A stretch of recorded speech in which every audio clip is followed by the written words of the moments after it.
So, update on the doggy place. I did not go in. I was busy with other stuff today, but I have passed by and cast a suspicious glance inside on multiple occasions in the last, I would say, 40 hours. I'm not going to tell you how many times I've been by there, but the glances were severe and disapproving, frankly, because I left a message and, Tony hasn't called me back. So, call me back, Tony, because, I love your dogs and I want to walk them. So, one thing I find really annoying is when people pick their nose in their car, because unless they misunderstand the concept of glass, they are fully aware that they're picking their nose in public. And I brought this up to my boyfriend, and he said, well, you're alone in your car. Of course you can do whatever you want. You can pick your nose. And I'm sorry, when you're in a car, you're not alone. Everybody sees you. You're like in a glass bubble rolling down the street. Everyone can see you just as well inside a car as outside a car. Everyone can see you digging in your nose and flicking it or wiping it off on things. And I refuse to have my vision assaulted with that when I drive.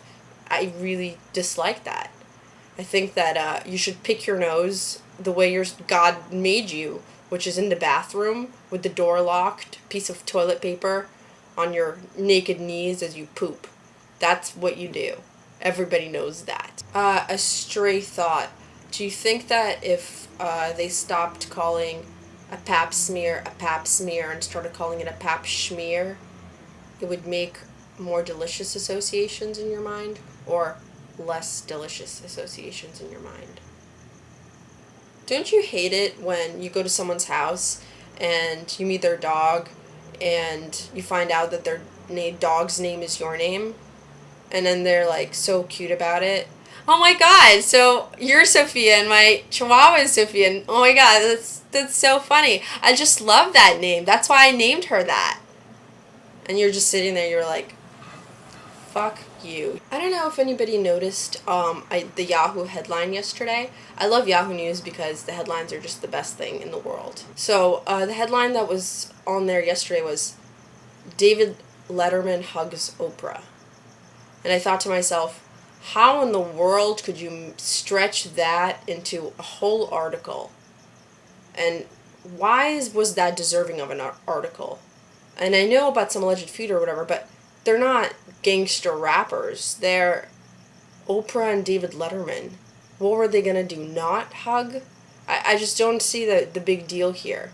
I can't picture a really violent attack between Oprah and David Letterman on either of their sides. She is, fat, and everyone knows fat people are jolly, and he is David Letterman. And also, he had heart surgery, so he's got to keep his activity level down. Someone asked me the other day if I I was just talking about my plants, and they said, oh, so, gardening's your hobby? And I was just all defensive, like, no.